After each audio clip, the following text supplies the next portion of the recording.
Hi, it's Thursday morning. என்ன கத்திரிக்காய் குழம்பு தான் ரெசிபி. ஃபஸ்ட்டு நல்லெண்ணெய் 2 டேபிள் ஸ்பூன் ஊற்றி கத்திரிக்காய் இந்த அளவுக்கு நல்லா வதக்கி வச்சுக்கணும். 1/4 டீஸ்பூன் சீரகம், 1/4 டீஸ்பூன் மிளகு, அதுக்கப்புறம் இந்த சின்ன வெங்காயம் நம்ம பிளெண்டரில் போட்ட சின்ன வெங்காயத்தை நல்லா பொன்னிறமாக வர அளவுக்கு வதக்கிக்கலாம்.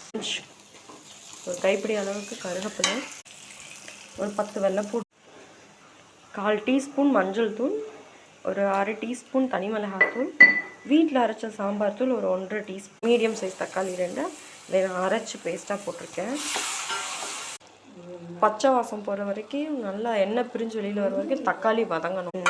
கத்திரிக்காய் நல்லெண்ணெயில் வதக்கி தனியாக வச்சோன்னா அதை இதில் போட்டுக்கலாம். இங்கே நல்லா அரைச்சி வடித்து பால் மட்டும்தான் ஊற்றுறோம்.